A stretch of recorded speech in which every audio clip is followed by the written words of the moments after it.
Hello दोस्तों, नमस्कार। आज का टॉपिक है राज्यों और केंद्र प्रशासित क्षेत्रों का पुनर्गठन। दोस्तों, हमारे देश में अभी 28 राज्य हैं और 8 केंद्र प्रशासित क्षेत्र हैं, लेकिन ऐसा ढांचा पहले नहीं था। इसका क्रमबद्ध विकास हुआ है और इसके बारे में मैं आज जानकारी प्रस्तुत करूंगा। दोस्तों, आज़ादी के बाद से हमारे देश में बहुत सारे जो केंद्र प्रशासित क्षेत्र थे उसको राज्य का दर्जा दिया गया, जैसे कि मिजोरम, मणिपुर, त्रिपुरा, गोवा, हिमाचल प्रदेश, ये सभी केंद्र प्रशासित क्षेत्र थे, लेकिन बाद में उन्हें राज्य का दर्जा दिया गया। लेकिन ऐसा पहली बार हुआ कि किसी राज्य को जिसे एक विशेष दर्जा मिला हुआ हो, मैंने जम्मू कश्मीर को, उसे 5 अगस्त 2019 को 2 भागों में बांटा गया, जम्मू कश्मीर और लद्दाख का क्षेत्र। जम्मू कश्मीर और लद्दाख दोनों को केंद्र प्रशासित क्षेत्र का दर्जा मिला, लेकिन जम्मू कश्मीर में विधानसभा रहेगा।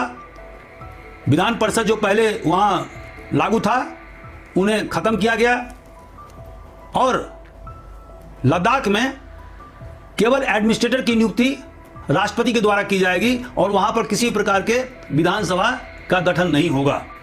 केंद्र सरकार की यह दलील थी कि ऐसा उसे इसलिए करना पड़ा क्योंकि पाकिस्तान समर्थित जो आतंकवाद की घटना जम्मू कश्मीर की घाटियों में होती थी, इन कार्रवाइयों से उस पर नियंत्रण किया जा सकेगा और इस तरह से यदि केंद्र प्रशासित क्षेत्र जम्मू कश्मीर रहेगा तो उसकी सिक्योरिटी, पुलिस और पब्लिक ऑर्डर ये उपराज्यपाल के हाथ में रहेगा। अर्थात इन तीनों क्षेत्रों में उपराज्यपाल की भूमिका सबसे महत्वपूर्ण होगी और राष्ट्रपति उपराज्यपाल के माध्यम से इन तीनों विषयों पर शासन कर पाएगा और इसमें राज्य के विधानसभा या कैबिनेट की भूमिका नहीं होगी। दोस्तों, हमारा देश बहुत बड़ा है, एक कॉन्टिनेंटल डायमेंशन का देश है, महादेशीय स्तर का देश है। क्षेत्रफल के हिसाब से हमारा देश 7वां बड़ा देश है और जनसंख्या के हिसाब से तो अभी चाइना से भी हम बड़े हो गए हैं, मतलब विश्व के सबसे बड़े देश हो गए हैं। आज़ादी से पहले अगर हम भारतीय इतिहास को देखें, प्राचीन भारत में, मध्यकालीन भारत में, तो हम क्या पाते हैं कि विभिन्न समयों पर यहाँ के राजाओं ने प्रोविंसेस मतलब राज्यों का गठन किया था, क्योंकि इतने बड़े विशाल देश को एक जगह से सत्ता संचालित नहीं की जा सकती थी, प्रशासनिक नियंत्रण नहीं रखा जा सकता था। इसलिए जब हम मौर्य काल का इतिहास पढ़ते हैं तो हमें मालूम पड़ता है कि उस समय में 4 प्रमुख राजधानी थी। पहला तक्षशिला जो अभी पेशावर पाकिस्तान में है, दूसरा उज्जैनी, अभी उसे उज्जैन कहा जाता है, जो मालवा में है, मध्य प्रदेश में है, और तीसरा सुवर्णगिरी जो कर्नाटक में है, और चौथा तोसली जो उड़ीसा में है, माने कटक के आसपास। इन 4 क्षेत्रों में गवर्नर नियुक्त किए जाते थे और ये जो गवर्नर होते थे वो सभी राजकुल के लोग होते थे, माने राजा के पुत्र या भतीजा, इन्हीं लोगों को चार्ज दिया जाता था। सल्तनत काल में सुल्तानों ने इक्ता सिस्टम लागू किया, लेकिन और उसका जो मुखिया होता था वो मुक्ति या उसे वली कहा जाता था। मुक्ति या बली को एक इक्ता से दूसरे इक्ता में ट्रांसफर किया जा सकता था। इक्तेदार अर्थात वली अपने खर्चे को घटाने के बाद में जो भी सरप्लस आमदनी बचता था वो केंद्रीय या सल्तनत के खजाने में जमा करता था। लेकिन धीरे धीरे यह इक्ता प्रोविंसेस में तब्दील हो गया और खास करके अलाउद्दीन के समय में जब उन्होंने दक्षिण भारत का अभियान किया और समूचे दक्षिण भारत को रौंद डाला, तो उस समय में सल्तनत का विस्तार मदुरई तक हो गया था। ऐसी स्थिति में बहुत सारे प्रोविंसेस माने राज्यों का निर्माण सुल्तानों के द्वारा किया गया और प्रमुख जो राज्य थे जैसे कि मुल्तान, लाहौर, बदायूं यूपी में, बिहार, बंगाल, मालवा और डेक्कान के इलाके। मुगल काल में खास करके अकबर के समय में कुल 15 सूबा था, जो औरंगजेब के समय में बढ़कर के 21 सूबा हो गया। क्योंकि आप जानते होंगे कि औरंगजेब ने गोलकुंडा, बीजापुर और असम, इन सब इलाकों को भी कब्जा किया था। और औरंगजेब के समय में मुगलों का जो क्षेत्र विस्तार था वो सबसे ज्यादा हो गया था। इसीलिए उस समय में 21 प्रोविंसेस का निर्माण किया गया। दोस्तों, ब्रिटिश पीरियड में अंग्रेजों ने 2 प्रकार की शासन व्यवस्था रखा। एक शासन व्यवस्था उन्होंने ब्रिटिश इंडिया के लिए किया, जहां पर कि उनका सीधा प्रशासन होता था, और ऐसे सीधे प्रशासित क्षेत्र को उन्होंने 12 राज्यों में बांटा। जबकि दूसरे प्रकार के जो क्षेत्र थे उसे प्रिंसली स्टेट्स कहा जाता था, या नेटिव स्टेट भी उसको कहते थे। और 1/4 जनसंख्या इन प्रिंसली स्टेट में हुआ करता था, लेकिन क्षेत्रफल के हिसाब से ये हिंदुस्तान के अविभाजित भारत के 40% इलाके में पर इनका कब्जा था। लेकिन इन क्षेत्रों में अंग्रेजों का परोक्ष रूप से शासन था। वो फॉरेन मामले में, डिफेंस के मामले में उनका पूरा नियंत्रण था, लेकिन आंतरिक मामले में प्रिंसली स्टेट को कुछ स्वायत्तता दी गई थी। दोस्तों, 1950 में जो हमारे देश में जो राज्यों का जो गठन हुआ, वो उसके 4 कैटेगरी थे। पहले कैटेगरी में 9 स्टेट आते थे, जिसमें असम, बिहार, बॉम्बे, मध्य प्रदेश, मद्रास, उड़ीसा, पंजाब, यूनाइटेड प्रोविंस और वेस्ट बंगाल। कैटेगरी 2 में उन स्टेटों को रखा गया था जो पहले प्रिंसली स्टेट के हिस्सा हुआ करते थे, जैसे कि हैदराबाद, जम्मू कश्मीर, मध्य भारत, मैसूर, पटियाला एंड ईस्ट पंजाब, जिसको पेप्सू कहते थे, राजस्थान, सौराष्ट्र, त्रावणकोर एंड कोचीन और विंध्य प्रदेश। माने इनकी संख्या भी 9 थी और स्टेटों की संख्या भी 9 थी। इसके अलावा पार्ट सी में कुल 10 छोटे छोटे स्टेट रखे गए थे, जैसे कि हिमाचल प्रदेश में के पास में स्थित बिलासपुर, कूच बिहार, कुर्ग, दिल्ली, हिमाचल प्रदेश, कच्छ, मणिपुर, त्रिपुरा, अजमेर, भोपाल, ये कुल 10 स्टेट पार्ट सी में रखे गए थे। और पार्ट डी में केवल अंडमान और निकोबार द्वीप समूह को रखा गया था। दोस्तों, आजादी के बाद खास करके दक्षिणी राज्यों से भाषा के आधार पर राज्य बनाने का आंदोलन जबरदस्त ढंग से चलाया गया, और इसी के जवाब में कांग्रेस पार्टी की सरकार ने 1947-48 में एसके धर कमेटी का निर्माण किया, और उसके बाद में जेबीपी कमेटी, जिसमें जवाहरलाल नेहरू, वल्लभ भाई पटेल और पट्टाभी सीतारमैया, इन तीनों का एक कमेटी था। और इन दोनों कमेटियों ने यह रिकमेंड किया कि भाषा के आधार पर राज्यों का निर्माण नहीं होना चाहिए, और इसीलिए इस मांग को ठंडे बस्ते में डाल दिया गया। लेकिन 1953 में पी श्रीरामुलु, जो कांग्रेस के कद्दावर नेता थे, उन्होंने 56 दिन तक हंगर स्ट्राइक किया। उसमें उन्हें मृत्यु भी हो गई। वो एक सेपरेट आंध्र प्रदेश चाहते थे तेलुगु स्पीकिंग पीपुल के लिए। दोस्तों, जब पी श्रीरामुलु की मृत्यु की घटना हुई और भारत सरकार को आंध्र प्रदेश का निर्माण करना पड़ा, तो पब्लिक ओपिनियन के सामने झुकते हुए गवर्नमेंट ने स्टेट रिऑर्गेनाइजेशन कमीशन का गठन किया, और जिसके अध्यक्ष जस्टिस फजल अली थे, और जिसके मेंबर के.एम. पनिकर और एच.एन. कंजरू थे। दोस्तों, 1956 में स्टेट रिऑर्गेनाइजेशन एक्ट पारित किया गया, और इस हिसाब से 14 राज्यों और 6 केंद्र प्रशासित क्षेत्र का गठन किया गया। पार्ट सी के कुल 10 जो स्टेट अभी मैंने बताया, उस सभी को एबोलिश कर दिया गया और उन्हें बगल के राज्यों में समाहित किया गया। जैसे बिलासपुर को हिमाचल प्रदेश में शामिल किया गया, कुर्ग को कर्नाटक में शामिल किया गया, कूच बिहार को वेस्ट बंगाल में शामिल किया गया, भोपाल को मध्य प्रदेश में शामिल किया गया, कच्छ को गुजरात में शामिल किया गया, हिमाचल प्रदेश, मणिपुर और त्रिपुरा को केंद्र प्रशासित क्षेत्र का दर्जा दिया गया।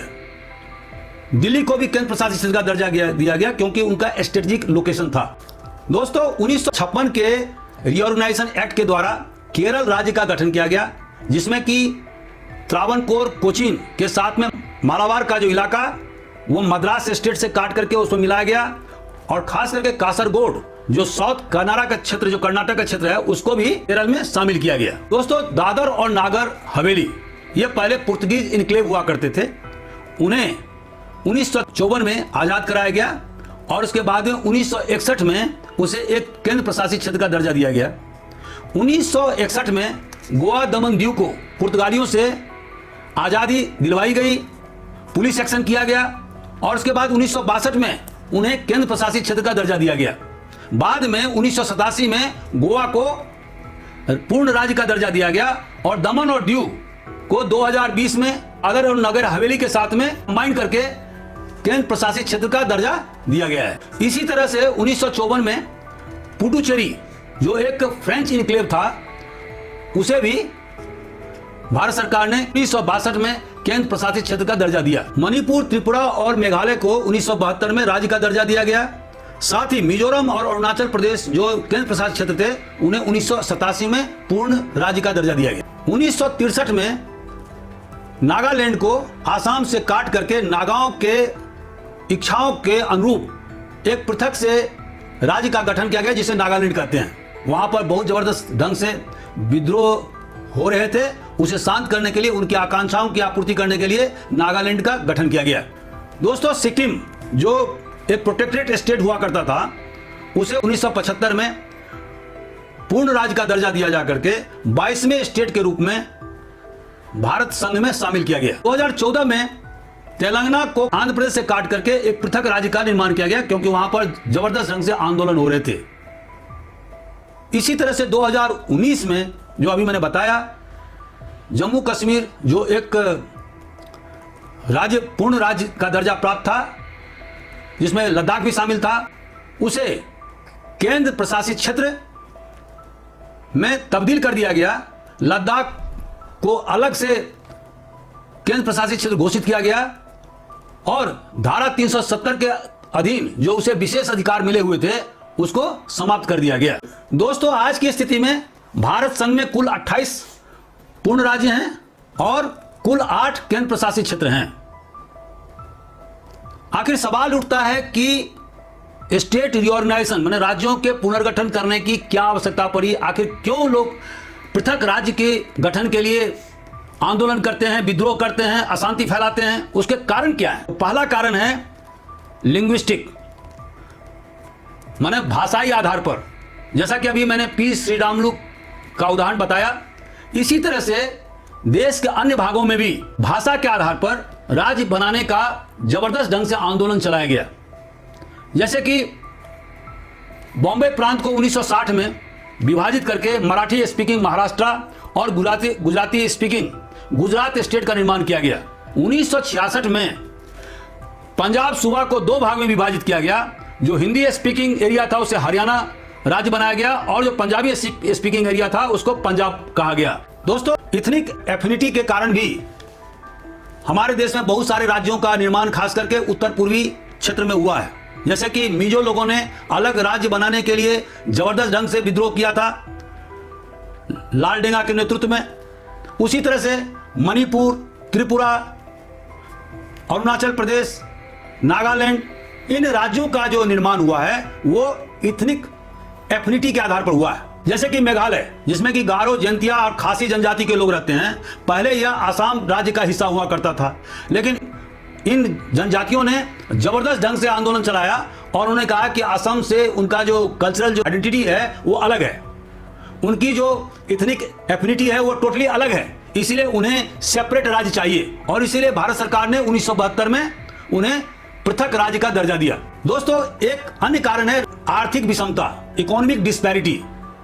हमारे देश में विभिन्न हिस्सों में जबरदस्त ढंग से आर्थिक विषमता है और इसी कारण से जैसे कि उत्तराखंड जो यूपी से काट के अलग बनाया गया सन 2000 में, या छत्तीसगढ़ जो मध्य प्रदेश एक बहुत अनविल्डी राज्य था, बहुत बड़ा राज्य था, सबसे बड़ा राज्य था हिंदुस्तान का, तो छत्तीसगढ़ के ट्राइबलों ने, वहां के लोगों ने यह जबरदस्त आंदोलन चलाया कि उन्हें पृथक राज्य मिले।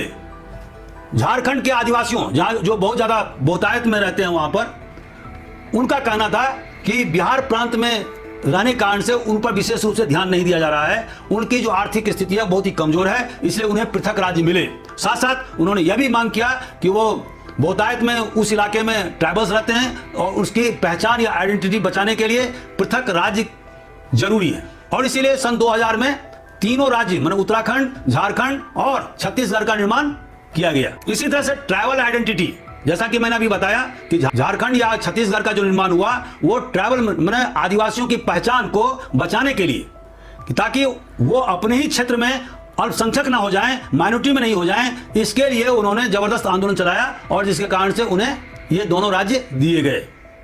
इसके अलावा एडमिनिस्ट्रेटिव इफिशिएंसी माने प्रशासनिक दक्षता के आधार पर भी राज्य के निर्माण की मांग की जाती रही है। जैसे कि यूपी को 4 भाग में विभाजित करने की मांग की जा रही है बहुत काफी दिनों से। अपने कल्चरल होमोजेनिटी को बचाने के लिए बुंदेलखंड जो 2 भाग में विभाजित है, यूपी में और बिहार में, वो चाहते हैं कि बुंदेलखंड एक राज्य बने।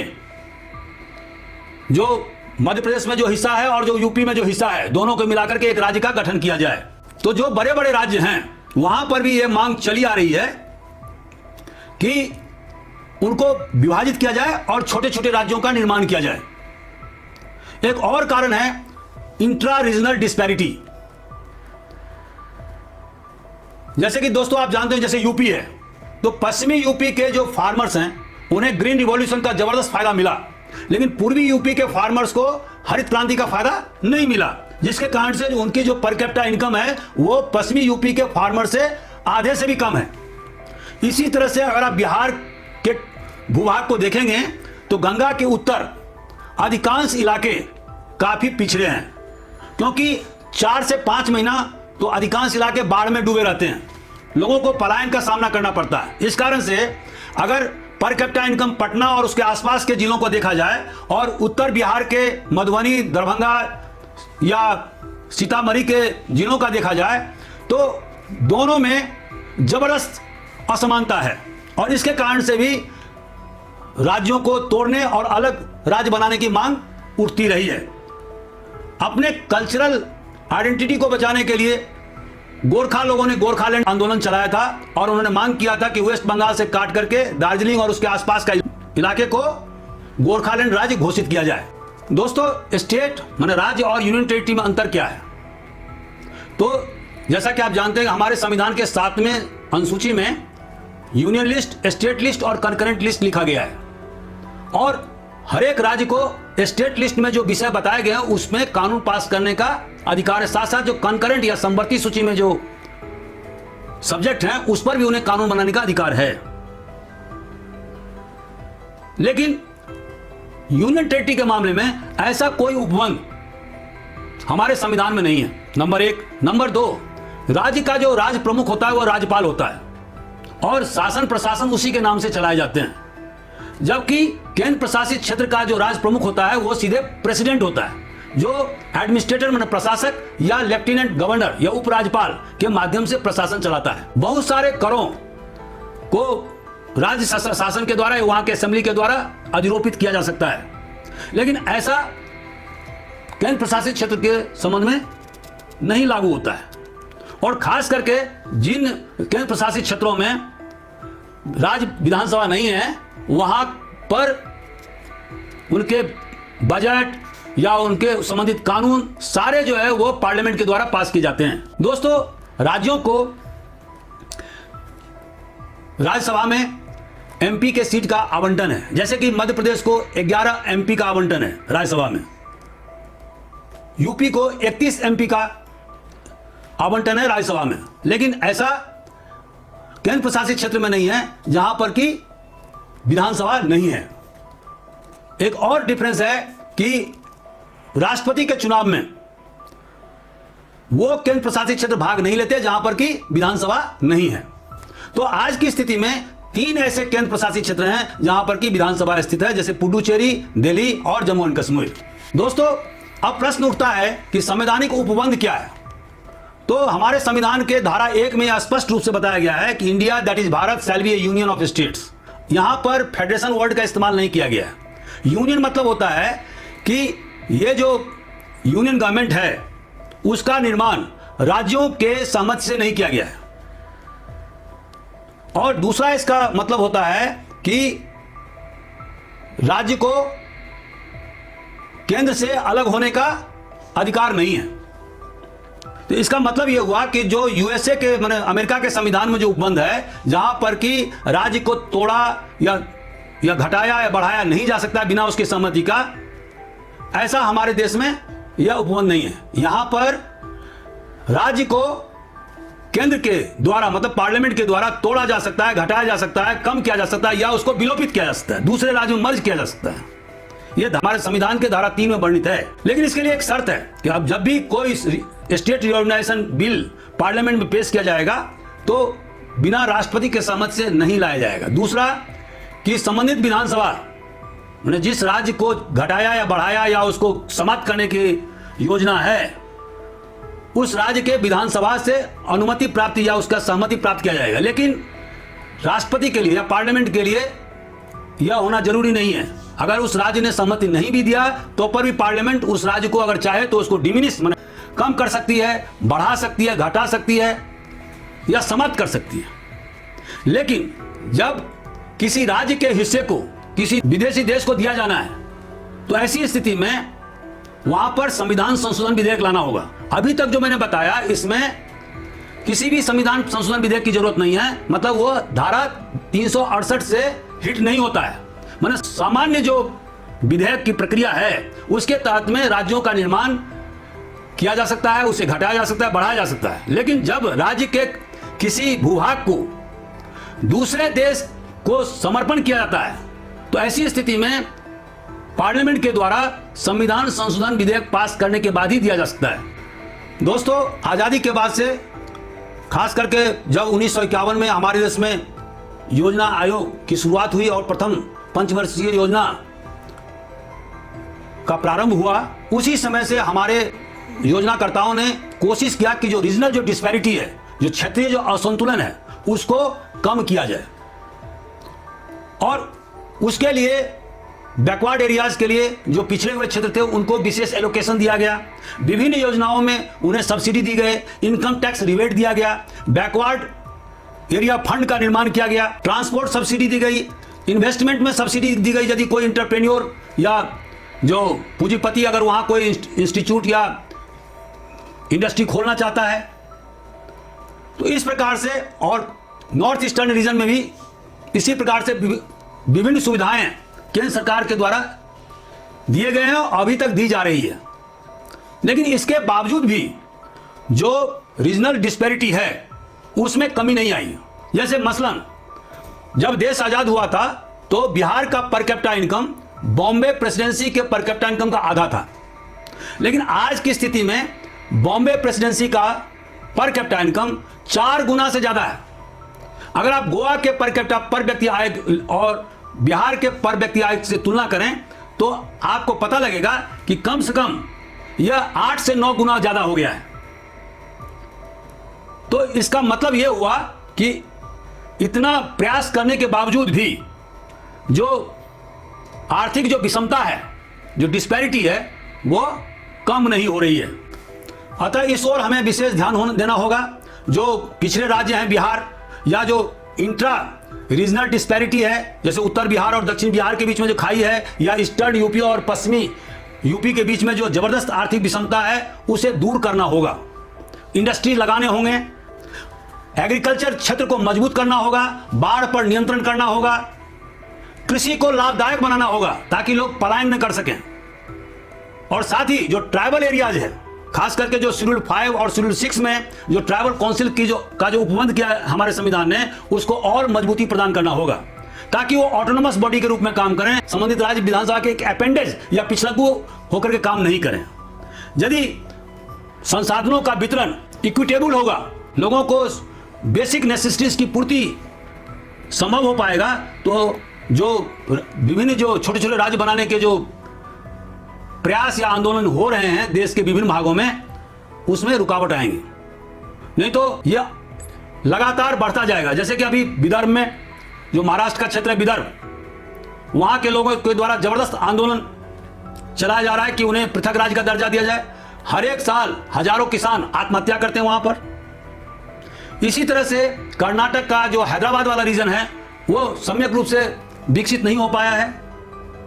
तो जो देश में जो संसाधनों का जो असमान वितरण है उसको दुरुस्त रखना जरूरी है।